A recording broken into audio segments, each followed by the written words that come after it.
आज मुख्यमंत्री देवेंद्र फडणवीस साहेबांची भेट घेतली आम्ही सगळ्यांनी. माझ्यासोबत आमदार सचिन भाऊ अय्यरजी होते, आमदार सुनील शिंदेजी होते आणि साधारणपणे आमच्यासोबत आलेले जे डेलिगेशन्स होते, दोन महत्त्वाचे डेलिगेशन्स होते. एक पोलीस पत्नी जे वर्लीत राहतात आणि दुसरं आणि जे निवृत्त पोलीस आहेत ते देखील होते. आणि दुसरं म्हणजे साधारणपणे ज्या गृहनिर्माण संस्था आहेत ज्यांना एक पॉलिसी महत्त्वाची, दोन विषयांवर प्रामुख्याने चर्चा झाली. पहिलं म्हणजे सर्वच पोलीस कॅम्पांमध्ये जे रिटायर्ड पोलीस ऑफिशियल्स असतील जे अजूनही राहत आहेत त्यांना दंडनीय शुल्क जो लावलेला आहे तो आमच्याकडे जो 20 रुपये पर स्क्वेअर फूट होता तो साधारणपणे 150 रुपये पर स्क्वेअर फूट झालेला आहे. आमची विनंती हीच राहिलेली आहे की एक भूमिका घेऊन याच्यात हा परत एकदा जो शुल्क लावलेला आहे तो स्थगित करावा किंवा पुन्हा एकदा जो आधीचा होता त्याच्यावर आणावा, कारण हा शुल्क कोणालाही परवडत नाही, हा दंड कोणालाही परवडत नाही. अनेक पोलीस परिवार असे आहेत जे तिथे 2 पिढ्या 3 पिढ्या महाराष्ट्राची मुंबईची सेवा केलेली आहे. साधारणपणे मुंबई पोलिसात ते कार्यरत राहिलेले आहेत आणि त्यांच्यासाठी हा दंडनीय शुल्क जो आहे तो जास्ती आहे, तो कुठे ना कुठेतरी कमी व्हावा. दुसरी मागणी हीच होती जी आधी देखील मागच्या सरकारमध्ये जे घटनाबाह्य सरकार होतं त्याच्यात आश्वासन दिलं गेलं होतं की लगेच स्थगित होईल 8 दिवसात, ते काही झालं नाही. दुसरी मागणी जी होती ती हीच होती की रिटायर्ड पोलीस जे आहेत, जे निवृत्त पोलीस परिवार आहेत त्यांना मुंबईमध्येच घरं द्यावी. ही देखील मागच्या घटनाबाह्य सरकारमध्ये सगळ्यांना वचन दिलं होतं की 8 दिवसात आम्ही तुम्हाला घरं शोधून देऊ. तेही नवी मुंबईत दिली होती, पण आमची मागणी हीच राहील की मुंबईत ज्यांनी मुंबई पोलिसांमध्ये सेवा केलेली आहे त्यांना मुंबईमध्येच घरं कशी मिळू शकतील ह्याच्यावर अभ्यास होऊन त्याच्यावर अंमलबजावणी व्हावी. आणि तिसरी गोष्ट म्हणजे आम्ही ही विनंती केली की अनेक आता जसं आपण पाहतोय कुर्ल्यामध्ये असेल, नायगावमध्ये आहे, वरळीत आहे, माहीममध्ये आहे, मरोळमध्ये आहे, पोलीस इमारती ज्या आहेत काही दुरुस्तीला आलेल्या आहेत, काही आपण पाहतो नवीन बांधण्याचे आता प्रस्ताव आमच्या सरकारमध्ये होते. 600 कोटी आमच्या काळातल्या अर्थसंकल्पात आम्ही तरतूद केली होती, ते पुन्हा एकदा रिवाईव्ह करून प्रस्ताव तिथे नवीन पोलीस इमारती हो, जेणेकरून इन सर्व्हिस जे आपले पोलीस अधिकारी आहेत त्यांना सर्व्हिस क्वार्टर्स ह्या मुंबईभरात नवीन मिळू शकतील. ही झाली आमची पोलीस खात्याबद्दलची मागणी, गृह खात्याबद्दलची मागणी. दुसरी मागणी ही होती आणि विनंती ही होती की आमच्याच सरकारच्या काळी आपल्याला आठवत असेल एका हायकोर्ट सुप्रीम कोर्टच्या ऑर्डरच्या अनुषंगाने आम्ही सर्वांसाठी पाणी ही योजना आणली होती. सर्वांसाठी पाणी म्हणजे कुठचीही गृहनिर्माण संस्था असतील, झोपडपट्टी असतील, या सगळ्या ज्या काही आपले हाऊसिंग सोसायटीज असतील त्यांचं लिगल स्टेटस न पाहता त्यांना पाणी देणं हा त्यांचा अधिकार आहे, हक्क आहे पाणी मिळणं आणि सरकारचं कर्तव्य. ही पॉलिसी आम्ही आणली होती, पण मागच्या घटनाबाह्य सरकारने ती स्थगित केली होती. सरकार बदललेलं आहे, कुठे ना कुठेतरी आम्हाला आश्वासन हे पण मिळालं की जेव्हा सरकार बदललेलं आहे नवीन सरकारमध्ये विरोधी पक्ष आणि सत्ताधारी पक्ष जनहिताची जी कामं असतील ती एकत्र येऊन करू शकेल. आणि म्हणून एका चांगल्या मनाने, मोकळ्या मनाने आम्ही इथे आलो, मुख्यमंत्री महोदयांची भेट घेतली आणि सर्वांसाठी पाणी ही योजना मुंबईमध्ये लगेच लागू करावी आणि ती जी स्थगिती दिली ती उठवावी ही आमची सर्वांची मागणी होती. त्याचसोबत जी मागणी आम्ही हाऊसमध्ये केली होती, जे collector land to freehold land ह्याच्यासाठी कन्व्हर्जनचा जो प्रीमियम आहे तो कमी करण्यासाठी ते देखील आम्ही एक चौकशी केली की नक्की ते कधी होणार आहे. आम्हाला सांगितलं गेलं लवकरात लवकर तो GR आता निघेल.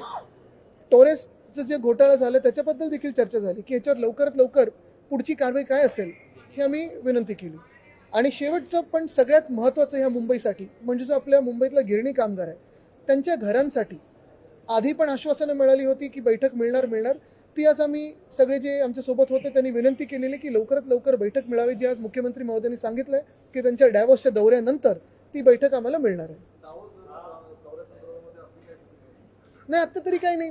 आधीच्या सरकारमध्ये उधळपट्टी जी झाली होती ती होऊ नये एवढीच आमची भूमिका आहे.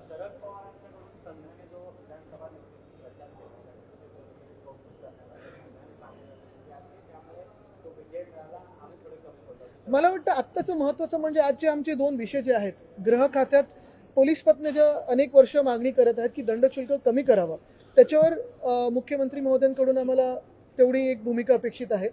तसंच जे रिटायर्ड पोलीस आहेत त्यांना मुंबईत घरं मिळतील ही देखील आम्हाला अपेक्षा आहे.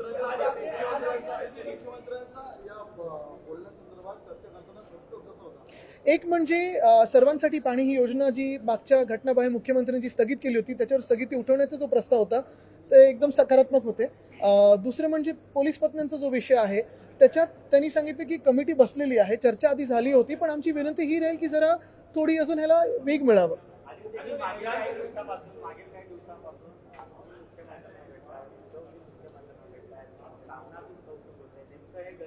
बघा, तुम्हाला एक सांगतो, ह्याच्यात जास्ती काही गुपित असं नाहीये. एक स्पष्ट आहे की निवडणूक ठीक आहे, आमचा संशय आहे EVM वर आहे, हे कोणाचं सरकार वगैरे हे सगळं आहेच अजून, म्हणजे EVMचं सरकार आहे की जनतेचं सरकार आहे हे सगळी वेगळी गोष्ट आहे. पण दुसरी गोष्ट म्हणजे आत्ता तरी आत्ताच्या घडीला राज्याचे मुख्यमंत्री हे देवेंद्र फडणवीसजी आहेत आणि जर आम्ही विरोधी पक्ष म्हणून काही महत्त्वाचे विषय मांडत असू त्यांच्यासमोर तर काहीच चुकीचं नाही आहे. आमचं सरकार असताना देखील आमच्या अनेक भेटी झाल्यात, तेव्हा ते विरोधी पक्ष नेते होते. आम्ही त्यांच्यासोबत असताना देखील आमच्या अनेक भेटी झाल्यात. तर ही जी भेटीगाठी आहेत जनतेच्या कामासाठी असतील, जनहितासाठी असतील, जर एकत्र मिळून आम्ही चांगलं काही करू शकत असू, एकत्र मिळून म्हणजे लगेच तुम्ही आता परत खातेवाटपावर जाऊ नका. माझं म्हणणं एवढंच आहे की विरोधी पक्ष आणि सत्ताधारी पक्ष म्हणून तर वाईट काय. जसं मध्ये एक मी पत्र लिहिलं होतं की मुंबईत आणि सर्वच शहरांमध्ये आपण पाहतोय आता राजकीय होर्डिंग बघून मळमळायला लागलेलं आहे. अगदी म्हणजे कोणाचं काही छोटं काही असलं तरी 10-12 फुटाचे होर्डिंग लागायला लागलेत. कुठे ना कुठेतरी जर त्यांनी पहिलं पाऊल टाकलं मुख्यमंत्री महोदय म्हणून, आम्ही पण पाऊल त्यांचं मॅच करू.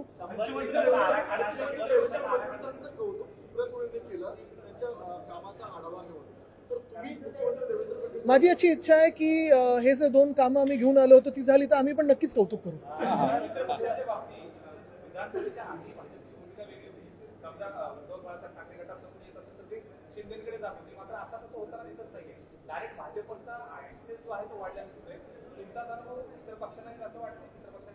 मी आता या 2 विषयांवर बोलेन, तुम्हाला बाकीची हेडलाईन नाही मिळणार.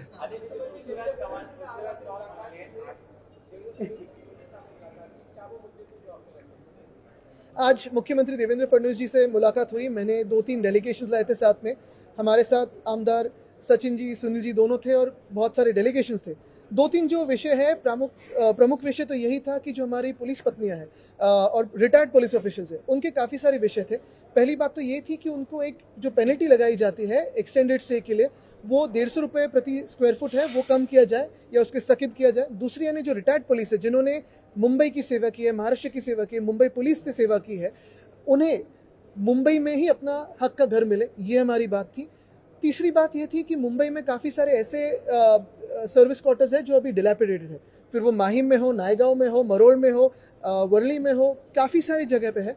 उन्हें हमारी सरकार ने रिजुविनेट करने का प्लान किया था, रीडेवलप करने का जो प्लान किया था उस पर अमल हो. तो ये सारी बातें थी. दूसरी बात तो ये थी कि जो हमारे मिल वर्कर्स है उनके भी घरों का काफ़ी सारा मसला बहुत सालों से पेंडिंग है.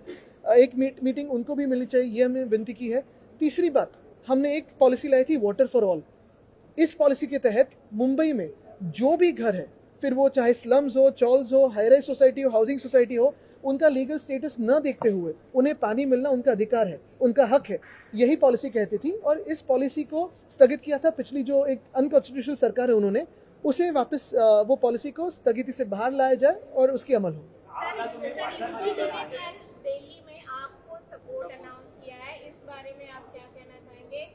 क्या कहना चाहता हूँ? देखिए ये मैं कहना चाहता हूँ कि दिल्ली सरकार ने यानी केजरीवाल सरकार ने जो काम किया है पिछले 10 सालों से हो, या उन्होंने जो स्कूलों के बारे में हो, शिक्षा व्यवस्था हो, स्वास्थ्य व्यवस्था हो, काफ़ी अच्छा काम किया है. पूरी दुनिया में उनकी बातें अच्छी होती रहती है. और अगर दिल्ली वासियों की सेवा करनी हो तो फिर एक बार केजरीवाल सरकार ज़रूरी है वहाँ.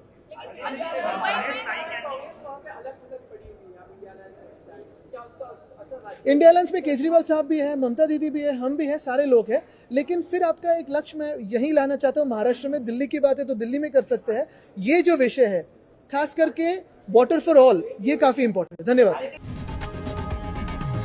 लोकशाही मराठी ऐका, पहा, जागरूक रहा.